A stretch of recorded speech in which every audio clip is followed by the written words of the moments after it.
बोली गवर जा, हाथ जोड़ के बोली गवर जा। तीनों लोक बसाए बस्ती में, तीनों लोक बसाए बस्ती में। आप बसे वीराने में जी, आप बसे वीराने में। हाजी राम भजो जी, राम भजो जी, राम भजो जी, राम भजो जी। शिव का वंदन किया करो, हाजी शिव का वंदन किया करो जी। अकड़ बम बम बम बम बम बम बम बम बम बम लहरी, अकड़ बम बम बम बम बम बम बम बम लहरी, अकड़ बम बम बम बम बम बम लहरी, अकड़ बम बम बम बम लहरी।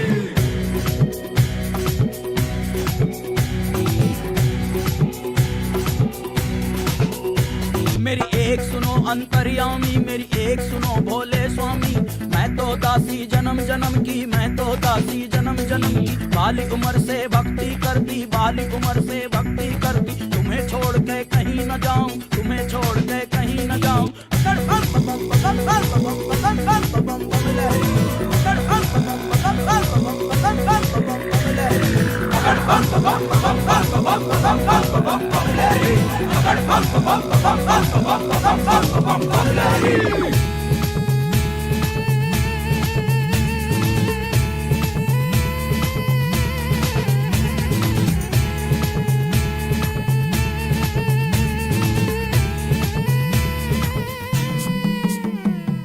एक सुनो ना मेरे भोलेनाथ जी, एक सुनो ना मेरे दीनानाथ जी। दिन भर मैं तेरी भंग रगड़ूंगी, दिन भर मैं तेरी भंग रगड़ूंगी। भंग रगड़ूं तेरा रगड़ूं धतूरा, भंग रगड़ूं तेरा रगड़ूं धतूरा। काज करूंगी तेरा पूरा, अमृत जान समझ पी लूंगी। शरण में ले लो भोलेनाथ, मोहे अपनी बना लो दीनानाथ जी। अगर बम बम बम बम बम बम बम लहरी, अरे अगर बम बम बम बम बम बम लहरी, अगर बम बम बम बम बम लहरी, अगर बम बम बम बम लहरी।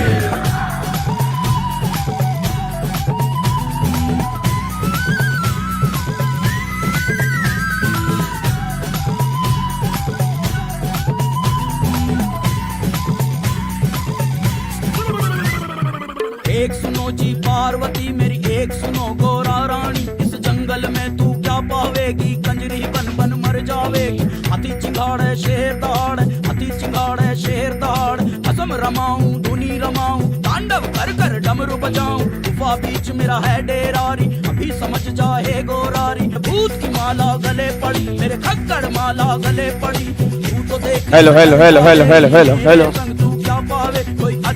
Very good afternoon ji, good afternoon भाई, की हाल चाल?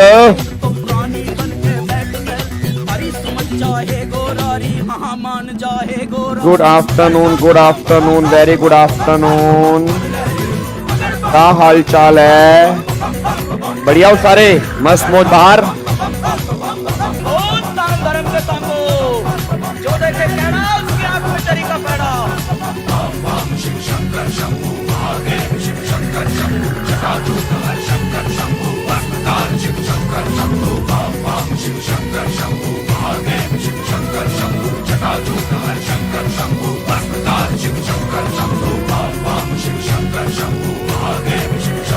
Good afternoon ji, good afternoon. Sir जी आप कैसे हैं? मैं तो बहुत बढ़िया हूं यार, तुम सब सुनाओ, तुम सब कैसे हो? बढ़िया हो? सर डेटे की चार्ट बुक है इनकम टैक्स की ना? हाँ इनकम टैक्स की चार्ट बुक ड्राइव के ऊपर है जी, उसी लिंक के अंदर इनकम टैक्स की चार्ट बुक अपलोड की हुई है। उस लिंक के अंदर सारे पीडीएफ है। सैलरी वाली पीडीएफ भी उसके अंदर है। सैलरी के नोट्स भी मैंने अपलोड कर दिए हैं जी। जिसके सिर ऊपर तू स्वामी, अगर आप चेक करोगे तो सैलरी के नोट्स भी उसके अंदर है जी। जिसके सिर ऊपर तू स्वामी, सो दुख कैसा पावे। तेरी शरण च जो कोई आवे, सब दे कष्ट तू आप मिटावे। तेरी शरण च जो कोई आवे। चलो जी, very good afternoon, good afternoon ji. Prashant very good afternoon. Shreya very good afternoon. बाला बाला बाला बाला बाला बाला बाला बाला।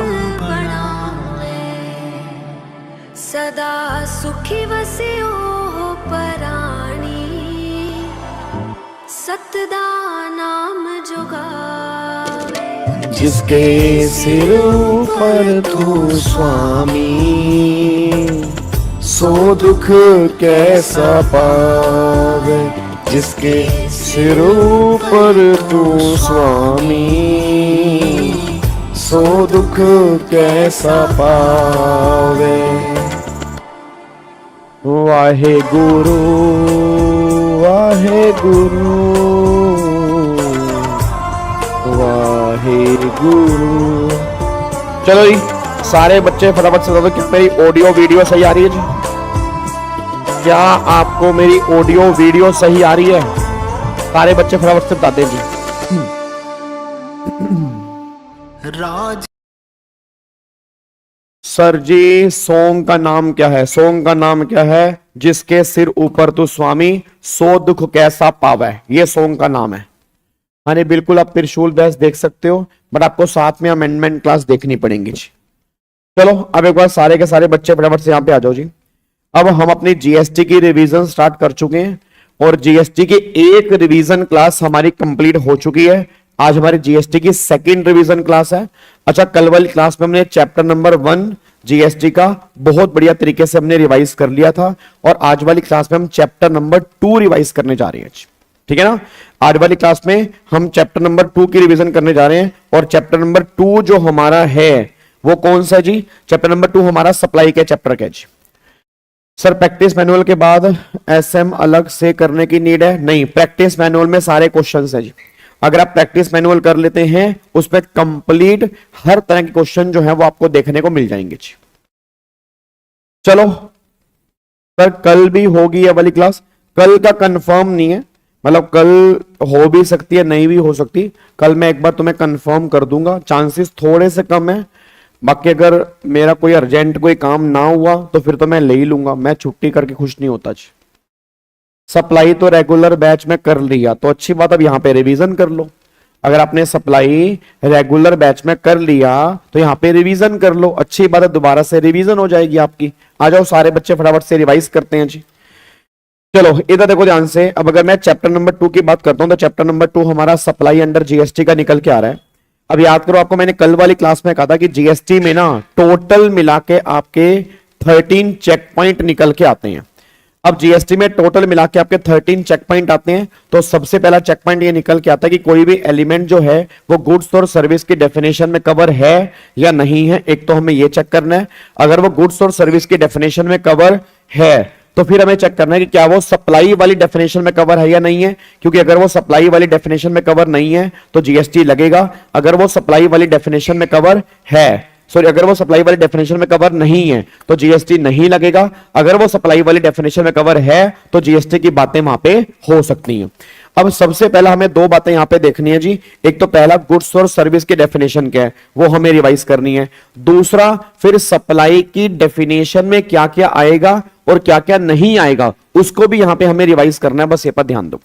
अब सबसे पहला जो हम यहां पे डिस्कस करने जा रहे हैं जी, हम पहले यहां पे डिस्कस कर रहे हैं, ये आपका चैप्टर नंबर 2 है, ये आपकी क्रक्स बुक है। ये क्रक्स बुक आपके उसी फोल्डर के अंदर है जिसमें सारे के सारे नोट्स हैं, आप उसमें जाओगे ये जीएसटी की क्रक्स बुक आपको देखने को मिल जाएगी। अब एक बार चैप्टर नंबर 2 में सबसे पहला पॉइंट चेक करो। अब चैप्टर नंबर 2 में सबसे पहला पॉइंट ये निकल के आ रहा है कि गुड्स की डेफिनेशन क्या है। अब याद करो, अगर मैं गुड्स की डेफिनेशन बिल्कुल कृतिका बिल्कुल 100% देख सकते हैं। अब अगर मैं गुड्स की डेफिनेशन की बात करूंगा तो गुड्स की डेफिनेशन जो है वो सेक्शन 2 क्लोज नंबर 52 में है, और अगर मैं सर्विस की डेफिनेशन की बात करूंगा तो सर्विस की डेफिनेशन जो है वो 2102 में है।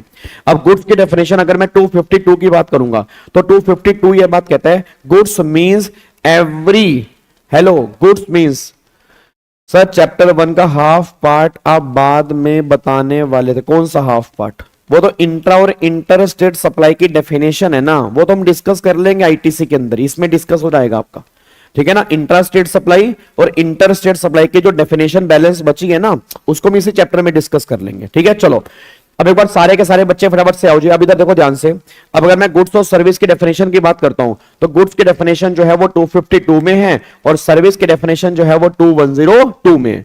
अब अगर मैं गुड्स की बात करूंगा तो गुड्स की डेफिनेशन में क्या लिखा है? गुड्स की डेफिनेशन ये बात कहते हैं कि every kind of movable property other than money and security but include actionable claim, ये सब गुड्स की डेफिनेशन में आता है। भी हर तरह की मूवेबल प्रॉपर्टी जो है, मैं दोबारा बोलूंगा, हर तरह की मूवेबल प्रॉपर्टी जो है वो गुड्स की डेफिनेशन में कवर होगी बट मनी और सिक्योरिटी को छोड़कर।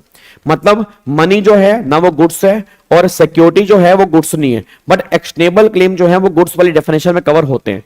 अच्छा, एक्शनेबल क्लेम के अलावा और क्या कवर था? ग्रास हो गया, फिर ग्रोइंग क्रॉप्स हो गया, फिर जो ग्रास हो गया, ग्रोइंग क्रॉप्स हो गया, things attach with land. But यहां पर एक पॉइंट हमने और डिस्कस किया था, वो कहता है ग्रोइंग क्रॉप हो गया, ग्रास हो गया and things attach to be or forming part of land which are agreed to be severed before the supply or a contract of supply. अब बिफोर द, इसका मतलब क्या है? सीवियर्ड का मतलब क्या था? मैंने कहा था अलग करना, काटना। मतलब अगर गवर्नमेंट ये बात कहना चाहिए कि अगर मैं ग्रास की बात करेंगे, अगर हम ग्रोइंग क्रॉप्स की बात करेंगे, वो सारे केस गुड्स में तब कवर होंगे अगर आपने एग्रीमेंट कर लिया कि जब आप इसकी सप्लाई करेंगे उस टाइम पर या उससे पहले इसको जमीन से अलग कर देंगे। मतलब कटी हुई फसलें या कटा हुआ घास, ये गुड्स की डेफिनेशन में कवर है। अगर ये अर्थ से कनेक्टेड रहेगा तो गुड्स की डेफिनेशन में कवर नहीं होगा। हमने यहां पे साफ साफ लिखा है, उसको अलग करना पड़ेगा, काटना पड़ेगा, बस ये पर ध्यान दो। क्या बात मेरी समझ में आ रही है? पक्का पक्का।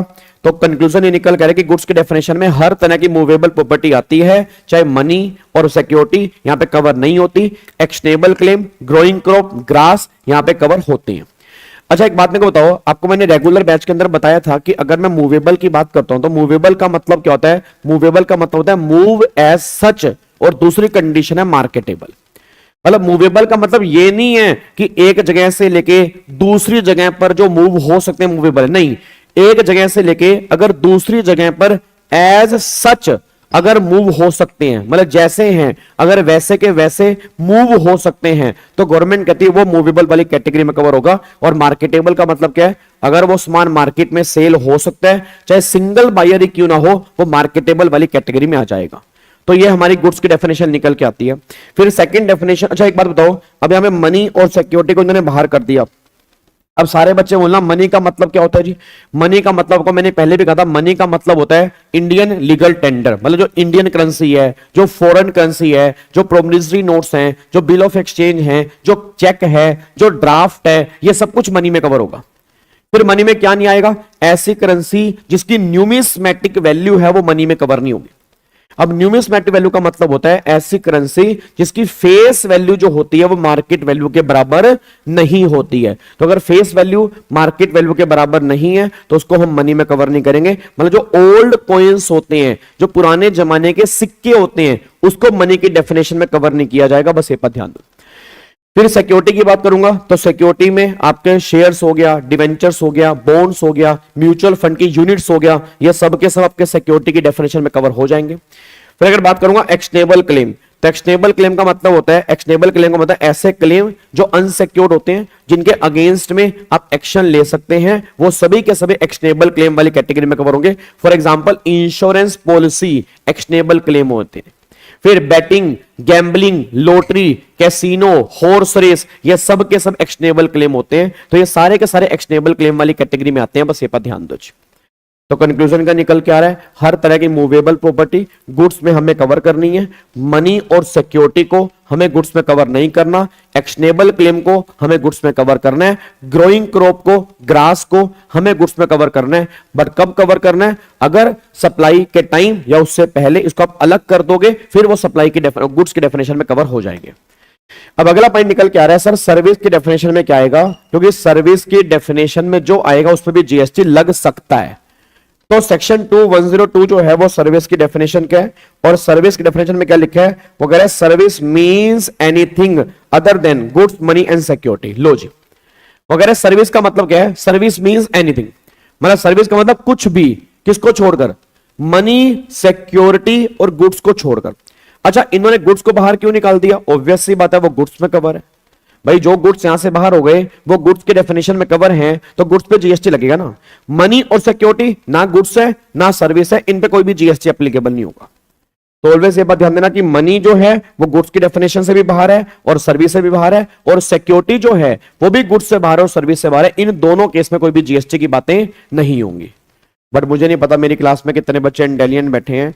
अभी हमने जीएसटी का सुदर्शन बैच खत्म किया, मतलब सुदर्शन बैच के अंदर सप्लाई का चैप्टर हमने खत्म किया। अगर आपको थोड़ा बहुत याद आ रहा हो, आपको मैंने पहले भी कहा था कि मनी, गुड्स और सर्विस कहीं पर भी कवर नहीं होगा, बट मनी को हम सर्विस की डेफिनेशन में कवर कर सकते हैं। कब कवर करेंगे? अगर आपकी कोई ऐसी एक्टिविटी है जहां पे मनी का यूज हो रहा है। मैं दोबारा बोलूंगा, अगर आपकी कोई ऐसी एक्टिविटी है जहां पे मनी का यूज हो रहा है, उसको हम सर्विस में कवर करेंगे। फॉर एग्जांपल ड्राफ्ट बनवाना। अब अगर हम ड्राफ्ट बनवाते हैं, बीच में कमीशन लगता है, उस कमीशन में जीएसटी की बात होगी, ठीक है ना। फिर दूसरा example, for example chit fund हो गया, कमेटी हो गया, वहां पर कमीशन की बात होती है, ठीक है। उसके बाद फिर मतलब गवर्नमेंट ये बात कहना चाह रही है जहां पर मनी का यूज हो रहा है, जैसे अगर लोन लेंगे तो लोन लेने पर प्रोसेसिंग फीस लगती है, इंटरेस्ट लगता है, क्रेडिट कार्ड के ऊपर इंटरेस्ट लगता है, आपके उसके मेंबरशिप चार्जेस होते हैं, तो ये सारे के सारे जहां पे एडिशनल कंसीडरेशन है ना गवर्नमेंट के लिए, उस केस में जीएसटी की बात हो। जो दिया अगर बदले में उतना ही आया, मैं दोबारा बोलूंगा, जो दिया अगर बदले में उतना ही आया तो गवर्नमेंट ने कहा फिर वो मनी की डेफिनेशन में कवर है।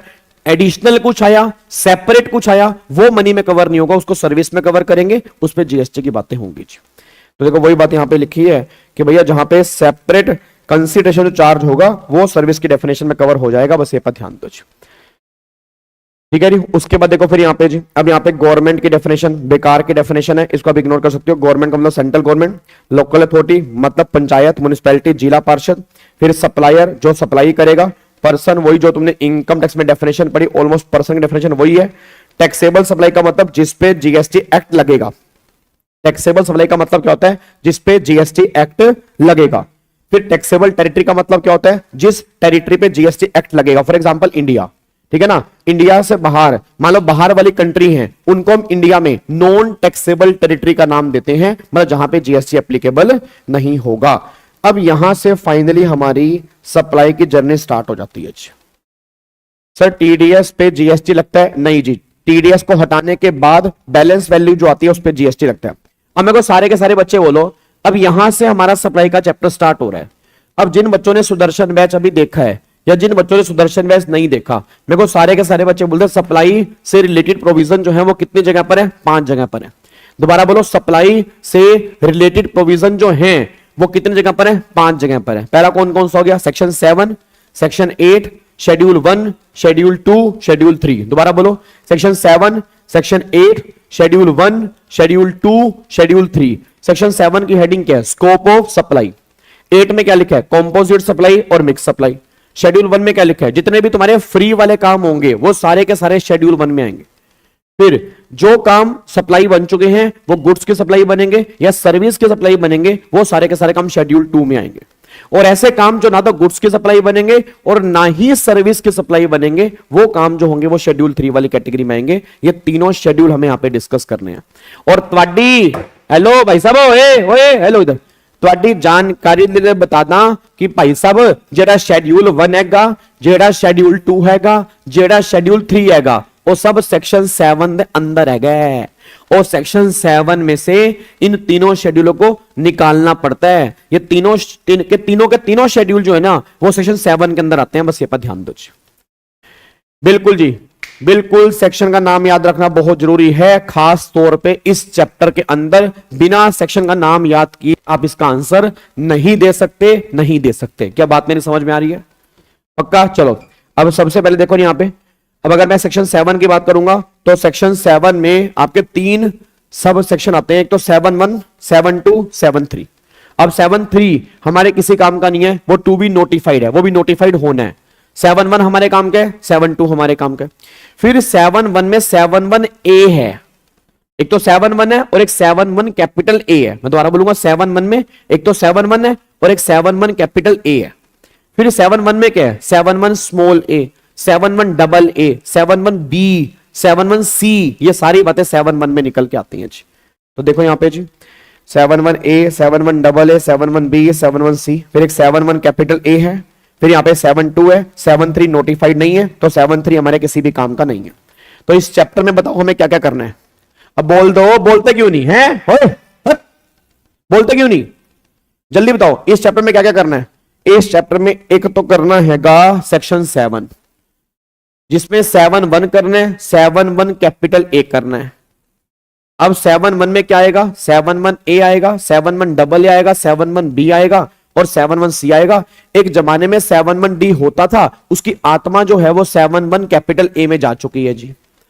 तो सबसे पहले 7-1 ए रिवाइज करना है, फिर 7-1 डबल ए रिवाइज करना है, फिर 7-1 बी रिवाइज करना है, फिर 7-1 सी रिवाइज करना है, तब जाके हमारा 7-1 पूरा रिवाइज हो जाएगा जी।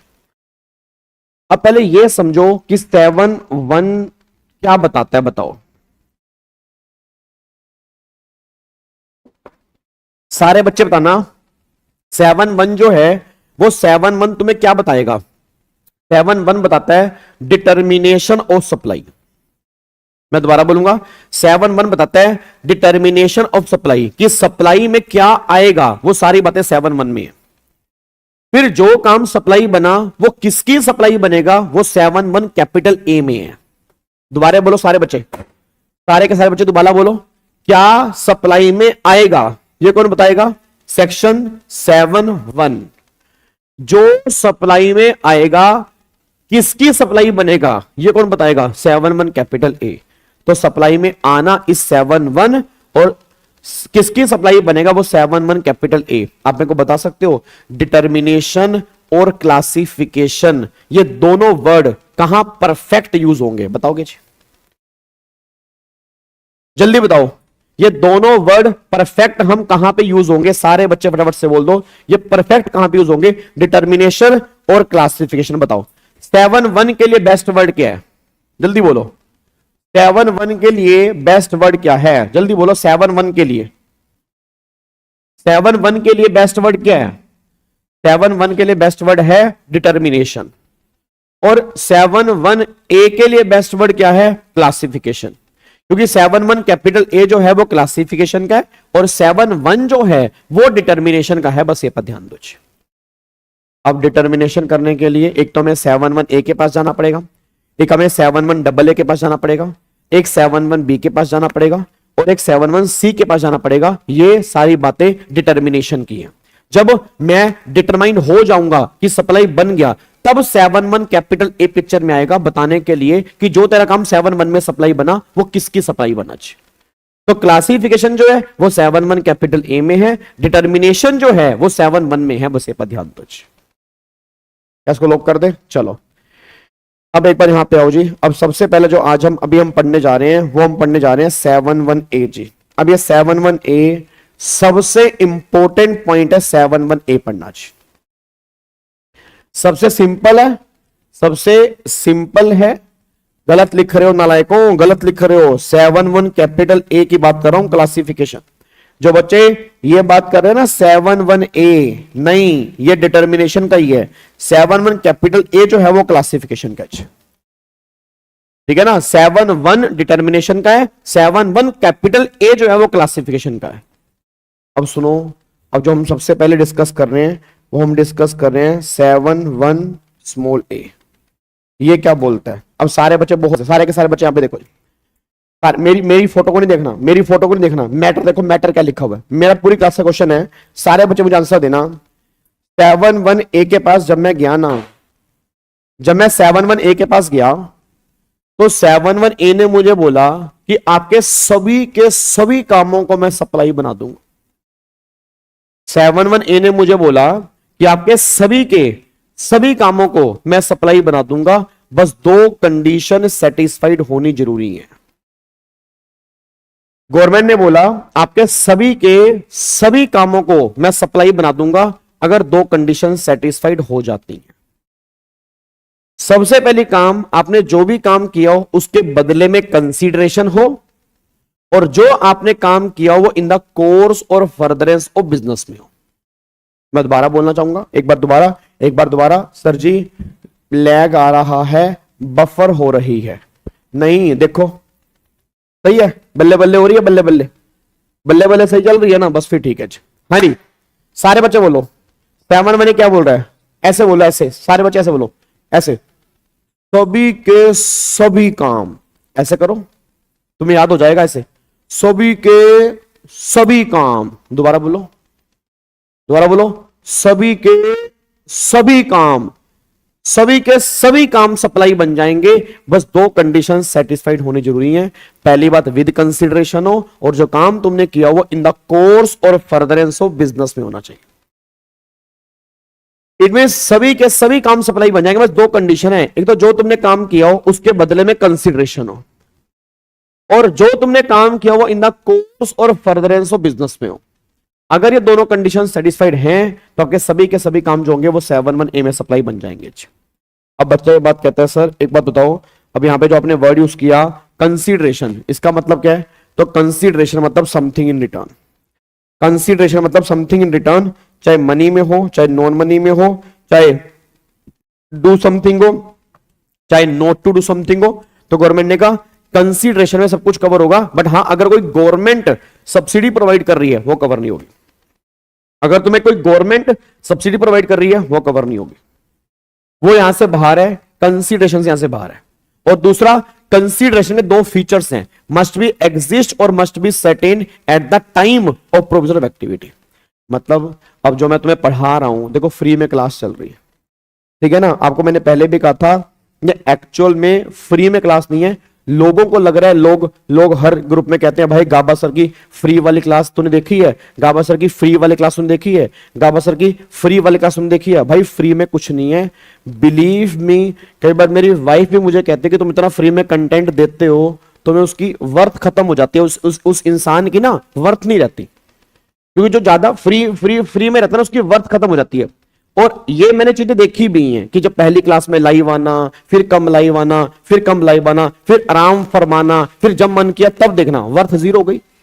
और अगर यही आपने बैच के 4,000 रुपए दिए होते तो आपको भाई साहब आना ही पड़ता, क्योंकि तुमने पैसे दिए हैं, तुम्हें लग रहा है पैसे वेस्ट ना हो जाए। और कई लोग तो पैसे देके भी नहीं आते, तो वर्थ कम हो जाती है, वर्थ जीरो भी हो जाती है अगर ज्यादा कंटेंट फ्री में होता है। तो मैंने अपनी वाइफ को एक रिप्लाई किया, मैंने कहा देख उनकी जिंदगी में मेरी वर्थ क्या है, मैटर ये नहीं करता, मेरी जिंदगी में उनके पेरेंट्स की वर्थ बहुत ज्यादा है। क्योंकि जो सपने, जो खुशी के आंसू एक दिन मैंने अपनी मम्मी पापा की आंखों में देखे थे ना, मेरा सपना है कि हर बच्चा वो देखे। अब जितना बच्चा वो समझ जाएगा, क्योंकि उस आंसू की वैल्यू नहीं है सर, वो आंसू डेली बेस पे नहीं आते, वो आंसू उसी दिन आते हैं जिस दिन रिजल्ट आता है। और जब वो छल छल करके आंखों से बहते हैं ना, और जब तुम पापा मम्मी को हग करते हो और जब वो सिसक के रो रहे होते हैं, बिलीव में वो जिंदगी का दिन ही कुछ अलग होता है। अब जो इसको समझ जाएगा उसको मेरी वर्थ पता है।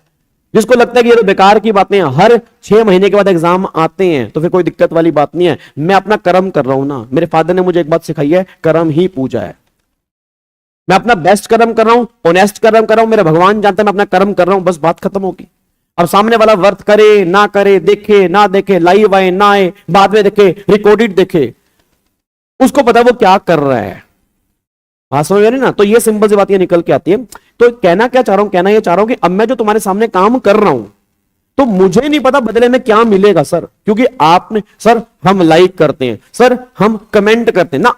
जब मैं ये काम कर रहा होता हूं मुझे नहीं पता होता कितने बच्चे लाइक और कमेंट करेंगे मेरी वीडियो को। तो गवर्नमेंट ने कहा ये कंसीडरेशन नहीं है, ये फ्री ऑफ कॉस्ट में काउंट होगा। फ्री ऑफ कॉस्ट का मतलब जो तू काम कर रहा है तुझे पता ही नहीं है बदले में क्या मिलेगा, ये प्योरली फ्री ऑफ कॉस्ट है। तो उस पर कोई भी जीएसटी एप्लीकेबल नहीं होगा, क्योंकि कंसीडरेशन मस्ट बी एग्जिस्ट और must be certain eight the time of provision of activity. क्या बात मेरी समझ में आ रही है? अच्छा एक पॉइंट और ध्यान सुनना, अगर बात करता हूं मैं सिक्योरिटी डिपॉजिट की। अब सिक्योरिटी डिपॉजिट वाले केस में याद करो, आपको मैंने पहले भी कहा था सिक्योरिटी डिपॉजिट दो तरह का होता है, एक तो रिफंडेबल और एक नॉन रिफंडेबल।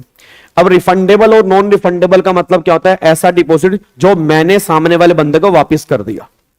अब अगर ऐसा पैसा तो मैंने सामने वाले बंदे को वापस कर दिया, जब मैंने रिफंड कर दिया तो फिर तो बात ही खत्म हो गई ना, फिर गवर्नमेंट ने कहा वो कंसीडरेशन में नहीं आएगा।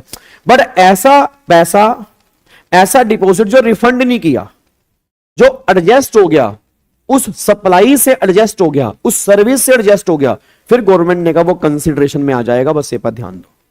तो सारे बच्चे एक बात ध्यान देना, कंसीडरेशन का मतलब होता है something in return, maybe in money, maybe non money, maybe do something, maybe not to do something, ये सब काम मनी में कवर होगा। बस ये पर ध्यान दो। क्या बात मेरे समझ में आ रही है? अच्छी,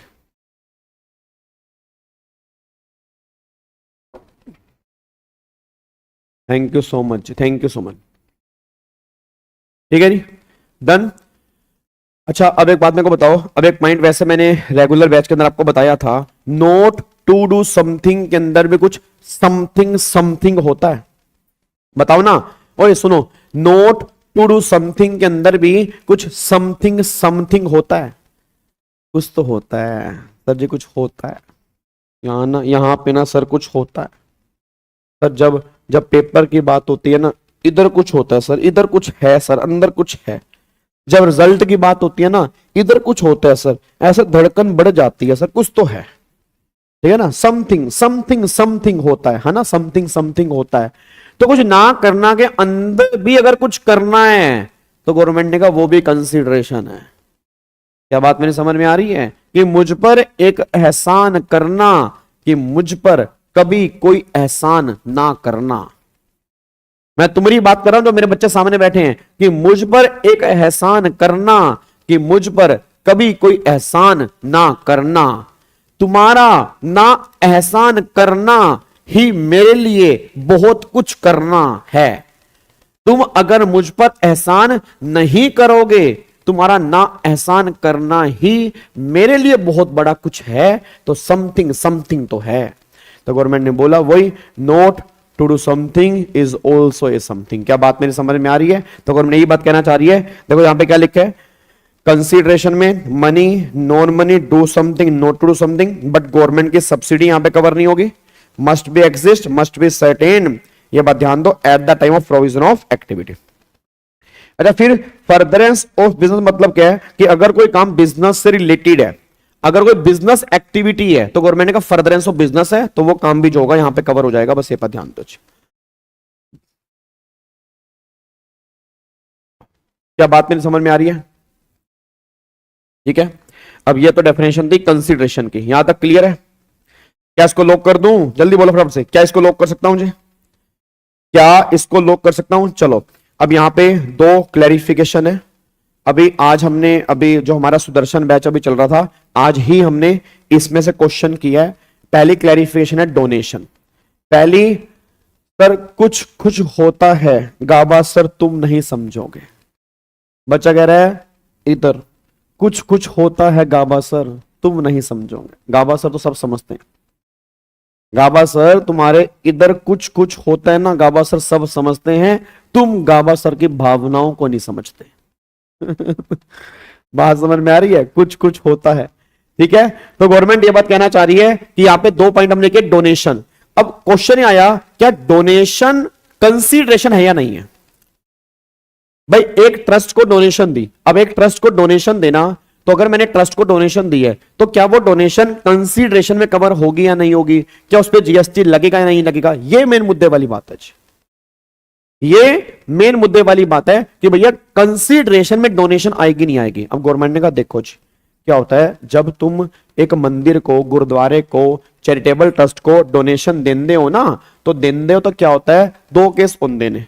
अब दो केस होंदे ने, पहला केस था ए होंदा है जब आप डोनेशन देंदे है, तो डोनेशन देंदे है तो होंदा की है, तुसी मार्केटिंग भी मंगदे होंदे, तो भाई तुसी कहंदे हो हमें मार्केटिंग भी चाहिए। जैसे मान लो मैंने डोनेशन दी, मैंने कंडीशन रख दी, मैंने कंडीशन का रख दी कि बदले में तू मेरी मार्केटिंग करेगा, तो मेरा नाम छापेगा, फोन नंबर छापेगा, बिजनेस कौन सा प्रोडक्ट बेच रहा हूं वो छापेगा, मेरे बिजनेस का एड्रेस देगा, तो भाई ये तो मार्केटिंग है। ये सच्ची डोनेशन का है, तो झूठी डोनेशन है। ये तो झूठी डोनेशन है, सच्ची डोनेशन तो है ही नहीं, ये तो फेक डोनेशन है, मार्केटिंग वाली डोनेशन है। तो गवर्नमेंट ने कहा भैया ये तो भाई साहब सिंपल सी बात है कि ये तो जीएसटी लगेगा, बट हाँ कई चीजें ऐसी होती हैं जो सच्ची डोनेशन होती हैं। आपने डोनेशन दी, आपने सामने वाले बंदे से कुछ नहीं मांगा, या आपने कहा सिर्फ मेरा नाम लिख दो, मेरे बिजनेस के बारे में मत लिखना। मतलब अगर तुम्हें कोई कमर्शियल बेनिफिट नहीं हो रहा, अगर तुम्हें कोई पर्सनल बेनिफिट हो रहा है बात एक अलग है, बट अगर तुम्हें कोई कमर्शियल बेनिफिट नहीं हो रहा फिर कोई जीएसटी नहीं है। अगर तुम्हें डोनेशन की वजह से कमर्शियल बेनिफिट हो रहा है तो जीएसटी लगेगा, और अगर कमर्शियल बेनिफिट नहीं हो रहा तो ये डोनेशन एग्जम्प्ट है, इस डोनेशन पे कोई भी जीएसटी नहीं है। तो वही गवर्नमेंट यहां पे कहना चाह रही है, एक तरह से अगर मार्केटिंग लग रही है, अगर पब्लिसिटी हो रही है तो जीएसटी है, अगर पब्लिसिटी नहीं हो रही, प्योर डोनेशन है, उस केस में जीएसटी नहीं है जी। ठीक है, आगे देखो फिर art work sent by artist to gallery for the exhibition. आज बड़े बड़े जो एग्जीबिशंस होते हैं, अब एग्जीबिशन में बड़ी बड़ी सीनरीज लगी होती हैं, बड़े बड़े पोर्ट्रेट लगे होते हैं। तो अगर मान लो फॉर एग्जांपल यहां पर एक आर्टिस्ट ने, ठीक है, अपने पोर्ट्रेट दिए एग्जीबिशन में लगाने के लिए, तो ये देना गवर्नमेंट ने बोला इस पे जीएसटी नहीं लगेगा। रीजन क्योंकि यहां पे कंसीडरेशन चार्ज नहीं हुआ। ठीक है ना, जब वो आगे बिकेंगी उसके बेचने पर जीएसटी लगेगा, बट सिर्फ वहां पे इस पोर्ट्रेट को देने पर कोई जीएसटी एप्लीकेबल नहीं है, बस ये पर ध्यान दीजिए।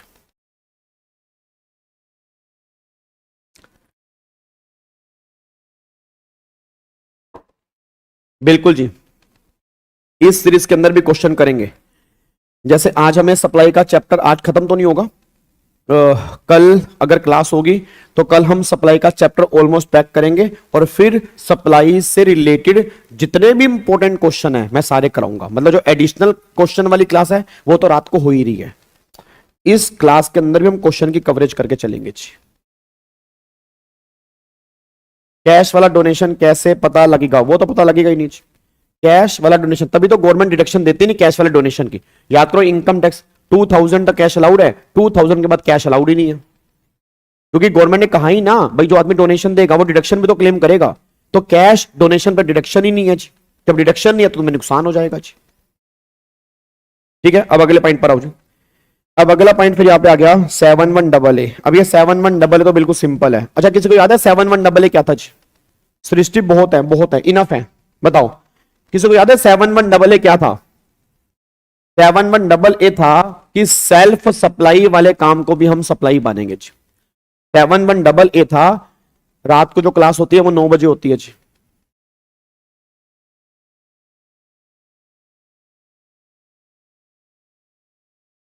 हेलो, ओए ओए चिंटू, इधर सुनो। 71AA में क्या था? Self supply. वहां पे क्या था? अगर कोई पर्सन इंडिविजुअल को छोड़ के अपने ही मेंबर्स के लिए कोई एक्टिविटी करेगा, अगर कोई पर्सन इंडिविजुअल को छोड़ के अपने ही मेंबर्स के लिए कोई एक्टिविटी करेगा तो गवर्नमेंट ने बोला उसको भी हम सप्लाई वाली कैटेगरी में कवर करेंगे। ये 71AA कि मतलब मान लो कोई सोसाइटी है, कोई एसोसिएशन है, कोई ट्रस्ट है, वो अपने ही मेंबर्स के लिए अगर मान लो कोई एक्टिविटी कर रहा है, उसके बदले में कंसीडरेशन है, तो वो काम जो होगा वो 71AA में सप्लाई बन जाएगा। बस ये पर ध्यान दो। क्या बात मेरी समझ में आ रही है? क्या आपको बात मेरी समझ में आती है? पक्का पक्का, कोई दिक्कत तो नहीं है? चलो, ये हमारा 71AA। अब यहां पे आ जाओ, ये है 71B और ये है 71C का पैरा 4 शेड्यूल 1 जी। आ जाओ, आजा मेरा बच्चा, आजा मेरा बच्चा, ओ मेरा भिंडी, मेरा शिमला, मेरा बैंगनी, मेरा कटहल कलर का बच्चा, आजा मेरे बच्चे, आ जाओ। अब यहां पे एक बार चेक करना, अब ये 71B क्या है? देखो मैंने क्या बोला सर, जो जैसे कि आप पढ़ा रहे हो ये भी सेल्फ सप्लाई है? नहीं, पहली बात तो मैं इंडिविजुअल हूं, इंडिविजुअल सेल्फ सप्लाई में आता ही नहीं। और दूसरी बात, आप मेरी ट्रस्ट के मेंबर नहीं है, ठीक है ना? तो आप मेरी बात समझना, हमारी कोई सेल्फ सप्लाई नहीं है। सेल्फ का मतलब होता है एक सोसाइटी ने अपने मेंबर्स के लिए काम किया, ठीक है ना? एक एसोसिएशन ने अपने मेंबर्स के लिए काम किया, वो सेल्फ सप्लाई है। ये हमारा काम सेल्फ सप्लाई में नहीं आएगा जी।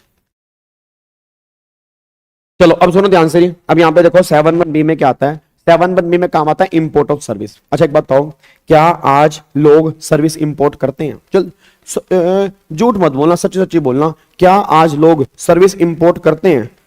सच्ची सच्ची बता दो, सच्ची सच्ची। क्या आज लोग सर्विस इंपोर्ट करते हैं? हाँ या ना बताओ,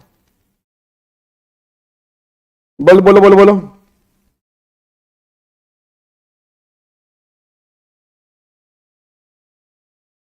बोलो, करते हैं, बिल्कुल करते हैं। अच्छा, आज हम बहुत सारे लोग सर्विस इंपोर्ट करते हैं। अच्छा, सर्विस इंपोर्ट करते हैं तो क्या सर्विस इंपोर्ट अगर की, मान लो मैंने कोई सर्विस ली तो फ्री में मिलती है, पैसे देके मिलती है? बताना। अगर मैं नॉर्मली बात करना, नॉर्मली अगर मेरे को सर्विस मैं लेता हूं तो फ्री के अंदर मिलती है या पैसे देकर मिलती है? पैसे देकर मिलती है भाई, पैसे देकर मिलती है। अच्छा, वो सर्विस मेरे बिजनेस के लिए भी हो सकती है, वो सर्विस मेरे पर्सनल पर्पस के लिए भी हो सकती है। अब मुद्दा आ रहा है, मुद्दा ये आ रहा है कि जो मैंने सर्विस इंपोर्ट की है विद कंसीडरेशन में, तो क्या वो काम सप्लाई बनेगा नहीं बनेगा? जैसे कंसल्टेंसी की सर्विस हो गया, डॉक्टर की सर्विस हो गया, इंजीनियरिंग की सर्विस हो गया, ठीक है, फिर अपना एंटीवायरस जो डालते हैं उसकी सर्विस जारी है। तो कई सारी सर्विस ऐसी है जो बाहर से इंपोर्ट करते हैं। गवर्नमेंट ने कहा सुन, अब गवर्नमेंट ने कहा देख, अगर तूने बाहर से सर्विस ली और वो सर्विस विद कंसीडरेशन में है, ये रही हमारी आंखें बंद। हाँ इधर सुन, ओए ओए इधर आ, इधर, हाँ थोड़ा साइड, हाँ थोड़ा साइड होके, हाँ अब ठीक है, हाँ बोल। अगर तूने सर्विस इंपोर्ट की है, ठीक है, विद कंसीडरेशन में है, ठीक है, बस आंखें बंद कर लियो, वो काम सप्लाई है। अगर तूने सर्विस इंपोर्ट की है विद कंसीडरेशन में है, तो आंखें बंद कर लियो, वो काम सप्लाई है, कुछ और चेक ही नहीं करना। सर इन द कोर्स में हो कोई फर्क नहीं पड़ता, sir note in the course में हो कोई फर्क नहीं पड़ता, सर पर्सनल पर्पस के लिए हो कोई फर्क नहीं पड़ता, सर बिजनेस पर्पस के लिए हो कोई फर्क नहीं पैंदा।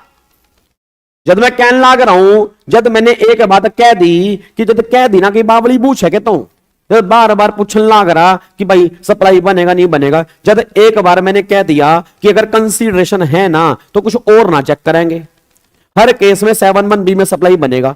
एक बच्चा बोलने लग रहा, एक बच्चा एक बात बता, एक बच्चा कह रहा भाई एक बात बता, अगर मान लो सर्विस इंपोर्ट की है और वो विदाउट कंसीडरेशन में है, मतलब फ्री ऑफ कॉस्ट में है, तो वो काम कोना सप्लाई बनेगा? मैं कह रही वो काम 7(1)(b) में तो कोना बनेगा, क्योंकि 7(1)(b) तो यो कहने लग रहा है कंसीडरेशन होना जरूरी है।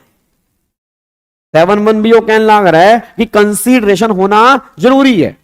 बट अगर तन्ने कोई सर्विस फ्री में इंपोर्ट की है तो फ्री ऑफ कॉस्ट वाली सर्विस 7(1)(c) में जाएगी जी। अब मैं 7(1)(c) के पास चला गया, तो मैंने 7(1)(c) से बोला अरे राम, हाँ लगा 7(1)(c) क्या कहता? तो 7(1)(c) बोलता कि भाई अगर तुम कोई सर्विस फ्री में लेता, अगर तुम कोई काम फ्री में करता, तो वो काम 7(1)(c) में सप्लाई बन जाता। बट सारे काम 7(1)(c) में नहीं आते, वही काम 7(1)(c) में आते जो शेड्यूल 1 में जाते। फिर वहां पे शेड्यूल 1 की बात होती है, और शेड्यूल 1 में टोटल मिला के 4 पैरा हैं। क्या बात समझ में आ रही है? शेड्यूल 1 में टोटल मिला के 4 पैरा निकल के आते हैं, पैरा 1, पैरा 2, पैरा 3, पैरा 4। क्या बात मेरे समझ में आ रही है? पैरा 1, पैरा 2, पैरा 3, पैरा 4, ये 4 पैरा जो हैं वो आपके शेड्यूल 1 में निकल के आते हैं। अब सबसे पहले हम चौथा पैरे की बात कर रहे हैं, क्योंकि चौथा पैरा जो है वो इंपोर्ट ऑफ सर्विस का है।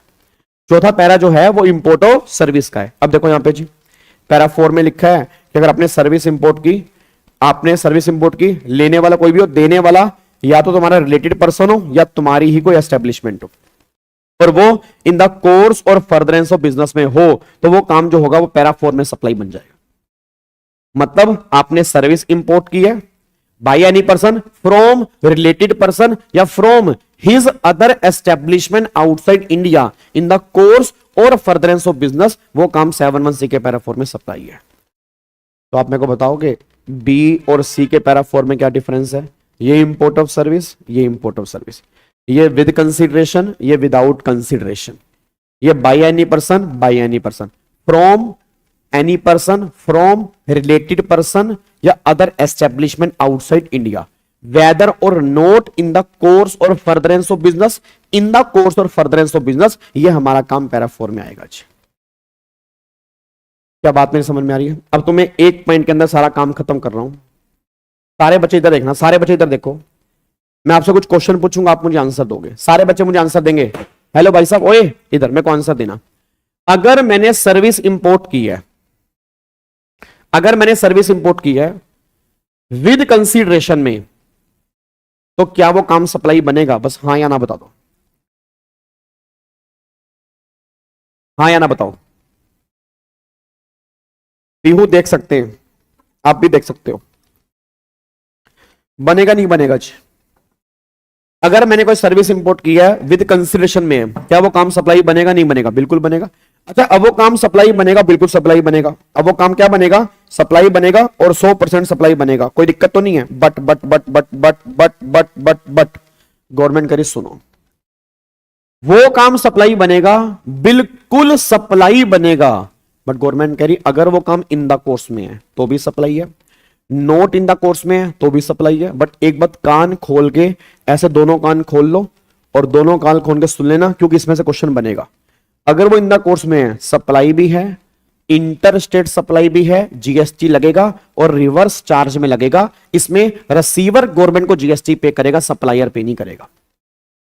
अगर वो service note in the course में तो सप्लाई है, इंटर स्टेट सप्लाई है, बट गवर्नमेंट के जीएसटी एग्जम्प्ट है। नोट इन द कोर्स में जीएसटी एग्जम्प्ट है, बट एक सर्विस जो है वो टैक्सेबल है, वो है OIDAR की सर्विस। और ये OIDAR की सर्विस है, ये टैक्सेबल है, बट यहां रिवर्स चार्ज नहीं है। इस केस में सप्लायर गवर्नमेंट को जीएसटी पे करेगा और यूनिक आइडेंटिफिकेशन नंबर के बेस पे करेगा। ये पॉइंट हमारा यहां पे निकल के आ रहा है। ये पॉइंट हमारा यहां पे निकल के आ रहा है, ये पॉइंट हमने डिस्कस किया। फिर अगर मान लो वो विदाउट कंसीडरेशन में है, तो नोट इन द कोर्स वाला काम तो सप्लाई नहीं है। इन द कोर्स वाला काम मैंने बोल दिया सप्लाई है, बट कब? अगर वो रिलेटेड पर्सन से है, अपनी एस्टेब्लिशमेंट से है, और इन the course or furtherance of business में, तो वो सप्लाई बनेगा, इंटर स्टेट सप्लाई बनेगा। यहां पर भी जीएसटी लगेगा और रिवर्स चार्ज वाला जीएसटी लगेगा। रिसीवर जीएसटी पे करेगा, सप्लायर पे नहीं करेगा। सर OIDAR की सर्विस क्या है? OIDAR का मतलब होता है online information database access and retrieval service. मान लो आपकी गवर्नमेंट करिए, आपने कोई बाहर से डेटा एक्सेस किया, आपने कोई बाहर से बुक्स एक्सेस की, आपने कोई इंफॉर्मेशन एक्सेस की है, तो वो सारी बातें OIDAR के अंदर कवर होती हैं। तो आप ये डायग्राम पढ़ोगे ना, ये डायग्राम हमने रेगुलर बैच के अंदर भी बनाया था, ये डायग्राम यहां पर भी दिया हुआ है, तो ये सारी बातें यहां पे आती हैं। ठीक है, अब यहां तक कोई दिक्कत तो नहीं है? पक्का पक्का। अब यहां पे सारे के सारे बच्चे आ जाओ, अब यहां पे आ जाओ जी, नेक्स्ट पेज सप्लाई के चैप्टर का। अब यहां पे 7.1C दिखाने जा रहा हूं जी। अब देखो 7.1A हो गया, 7.1AA हो गया, 7.1B रिवाइज हो गया, 7.1B रिवाइज हो गया। अब आज की क्लास का लास्ट पॉइंट हम पढ़ने जा रहे हैं 7.1C। उसके बाद ना फिर हमारा 7.1 पूरा खत्म हो जाएगा। कल वाली क्लास में, कल अगर क्लास होगी तो 7.1 कैपिटल A करेंगे और 7.2 करेंगे, और फिर उसके बाद सप्लाई के जितने भी मोस्ट इंपोर्टेंट क्वेश्चंस हैं वो तो मैं करा दूंगा। तो सप्लाई को प्रॉपर तरीके से हम लोग लगा देंगे। सप्लाई का चैप्टर तुम्हें दोबारा पढ़ने से रिक्वायरमेंट नहीं होगी। ठीक है जी शिवांगी, सारे इंपॉर्टेंट है जी, कुछ छोड़ नहीं सकते आप। इंपॉर्टेंट नोट इंपॉर्टेंट कुछ नहीं होता, सारे इंपॉर्टेंट है। ठीक है ना, चलो अब इधर पॉइंट पे आओ जी। अब यहाँ पे 7.1C सुनो। अब 7.1C के अंदर मैंने क्या बोला कि 7.1C में ना सारे फ्री वाले काम आते हैं, मतलब जितने भी फ्री वाले काम होंगे वो सारे के सारे काम जो हैं वो 7.1C में सप्लाई है। इवन 7.1C में भी नहीं है, 7.1C रेफर करेगा शेड्यूल 1 को। जब मैं शेड्यूल 1 के पास गया तो शेड्यूल में 4 para, para 1, para 2, para 3, para 4। जब सबसे पहले बात करते हैं पैरा 1 की। पैरा 1 क्या कहता है? पैरा 1 कहता है permanent transfer business asset ITC availed without consideration. It means अगर किसी पर्सन ने अपने बिजनेस की एसेट को, अगर किसी पर्सन ने अपने बिजनेस की एसेट को परमानेंट ट्रांसफर कर दिया और जिस एसेट पे उसने ITC क्लेम किया हुआ था, तो वो काम पैरा 1 में सप्लाई है। जैसे मान लो मैंने फैन लिया, फैन पे मैंने ITC क्लेम किया था, कैमरे पे ITC क्लेम किया था, लैपटॉप पे ITC क्लेम किया था, बट मैंने फ्री ऑफ कॉस्ट में आपको दे दिया जी। मैंने तुम्हें गिफ्ट दिखा दिया, तुम्हें लग रहा मैंने गवर्नमेंट को पागल बना दिया? भाई सामान लिया, खरीदा, GST दिया, ITC क्लेम किया, फिर आगे गिफ्ट कर दिया, ये चल क्या रहा है? फिर तो हर आदमी क्या करेगा, आगे गिफ्ट कर देगा और ITC क्लेम कर लेगा। तो गवर्नमेंट ने कहा सुनो, आप ध्यान सुनना, permanent transfer business asset ITC availed without consideration. तो गवर्नमेंट ने कहा अगर ऐसा मिल गया तो सप्लाई बनेगा और उस पर GST लगेगा, बस ये पर ध्यान दो। ये हमारा पैरा 1 है। ठीक है, देखो यहां पे 4 कंडीशन है। उसके बाद देखो फिर यहां पे पैरा 2 देखो जी। अब पैरा 2 में क्या आता है? पैरा 2 में गवर्नमेंट कहती है, पैरा 2 में अगर आपने गुड्स और सर्विस की सप्लाई हुई है रिलेटेड पर्सन के बीच में। अब रिलेटेड पर्सन की डेफिनेशन वैसे हम वैल्यूएशन में डिस्कस करेंगे, बट रिलेटेड पर्सन में कौन कौन आता है? एम्प्लॉयर एम्प्लॉय आ गया, पार्टनरशिप हम के सभी पार्टनर आ गए, रिलेटेड पर्सन में फैमिली भी आ गई, और फैमिली में कौन कौन आएगा? फैमिली में आएगा बीवी और बच्चे हमेशा अच्छे, मतलब बीवी और बच्चे हमेशा अच्छे, मम्मी पापा दादा दादी भाई बहन तब अच्छे जब वो हमारे ऊपर डिपेंडेंट है, बट बीवी और बच्चे हमेशा अच्छे हैं। अब मेरे को सारे बच्चे बोलना, यहां मेरा पूरी क्लास से क्वेश्चन है, गवर्नमेंट ने बोला अगर गुड्स और सर्विस की सप्लाई हो रही है रिलेटेड पार्टी के बीच में या डिस्टिंक्ट पर्सन के बीच में, और वो supply in the course or furtherance of business में है, तो वो काम पैरा 2 में सप्लाई है।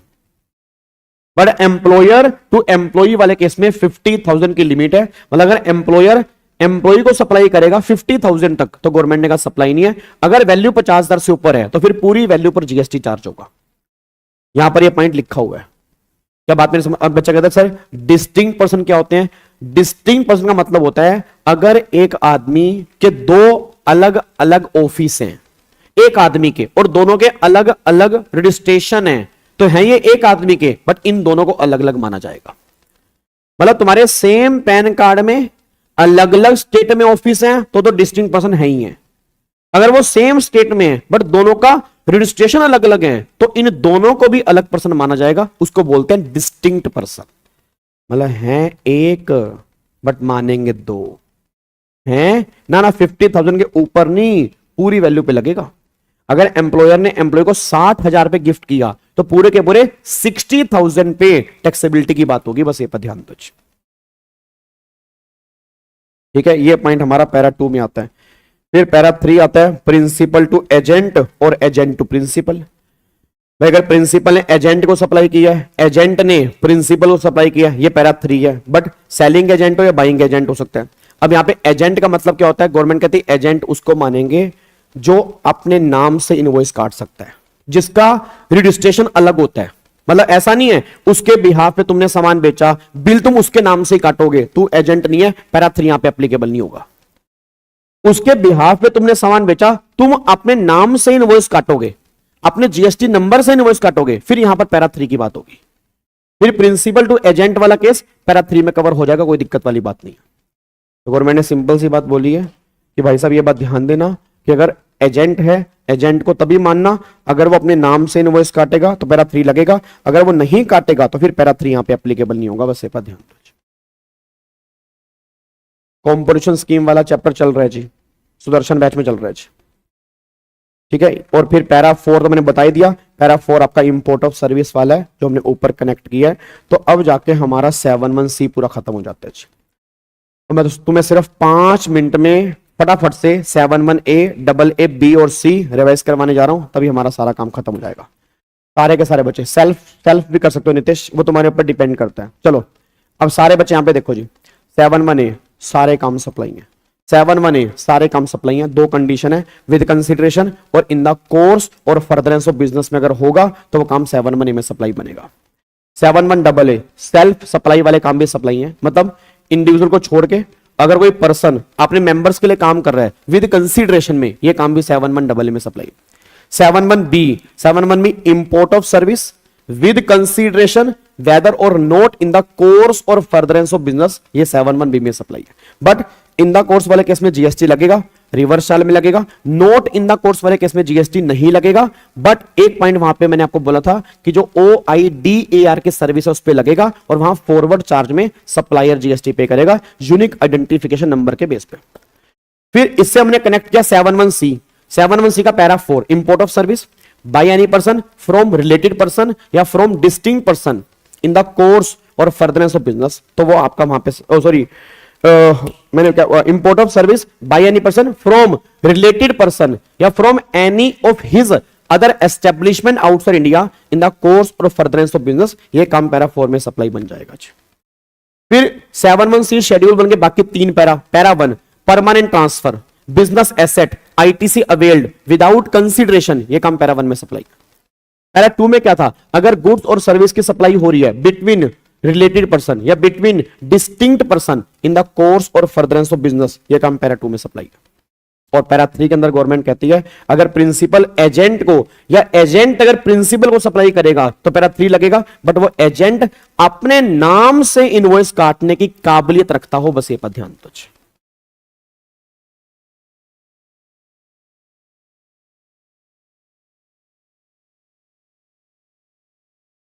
रात को 9 बजे चल रहा, सुबह जो सुदर्शन बैच चलता है उसमें होता है जी। सर इंपोर्ट ऑफ सर्विस अगर विदाउट कंसिडरेशन है तो भी टैक्सेबल होगा, बिल्कुल होगा, उसकी वैल्यू निकालेंगे जी, उसकी वैल्यू निकालेंगे और वैल्यू के बेस पे वहां पे हम जीएसटी एप्लीकेबल करेंगे जी। बिल्कुल 100% हम वैल्यू निकालेंगे जी। क्या बात मेरी समझ में आ रही है जी? ठीक है, अब यहाँ पे 7-1 खत्म हो गया। अब यहां से फिर हमारी जर्नी स्टार्ट होती है, अगर आप चेक करोगे 7-1 कैपिटल ए की। बस मैं तुम्हें ओवरव्यू बता रहा हूं, बाकी फिर हम मिलेंगे कल वाली क्लास में। और वैसे हम आज रात को भी मिल रहे हैं, 9 बजे मिल रहे हैं। सैलरी का चैप्टर आज हम कंटिन्यू करेंगे। कल भी हमने सैलरी वाले क्वेश्चन किए थे। बहुत सारे बच्चे आते हैं, जो आते हैं उनको फायदा होता है, जो नहीं आते मैं रिक्वेस्ट करूंगा आप आ जाएं तो अच्छी बात है। ठीक है, चलो अब सुनो ध्यान से, मैं कहना क्या चाह रहा हूं। अब ये 7-1 कैपिटल ए क्या है? 7-1 कैपिटल ए सिंपल है। वो कहता है जो काम तुम्हारा 7-1 में सप्लाई बना, जो काम तुम्हारा 7-1 में सप्लाई बना, वो किसकी सप्लाई बनेगा? गुड्स की या सर्विस की? वो सारी बातें 7-1 ए में। मतलब 7-1 ए क्लासिफिकेशन का है कि जो काम तुम्हारा 7-1 में सप्लाई बन चुका है वो किसकी बनेगा, या तो गुड्स की या सर्विस की। अब 7-1 कैपिटल ए कहता है मुझे भी नहीं पता भाई, तुम उसके लिए शेड्यूल 2 रेफर कर लो।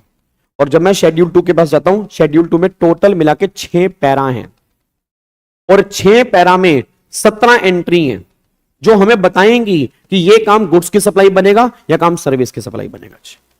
अब वैसे रेगुलर लेक्चर में 7-1 कैपिटल ए पर हमारा टाइम लगता है अप्रोक्सीमेट हमारे 4-4.5 घंटे लग जाते हैं। बट कल वाली क्लास में तुम्हें आधे से पौने घंटे में बहुत बढ़िया तरीके से पूरा शेड्यूल 2 रिवाइज करवा दूंगा और तुम्हें शेड्यूल 2 यहीं पे याद भी हो जाएगा, क्योंकि कंफर्म शेड्यूल 2 में से क्वेश्चन बनने की पूरी पूरी उम्मीद होती है। बस ये पर ध्यान दो।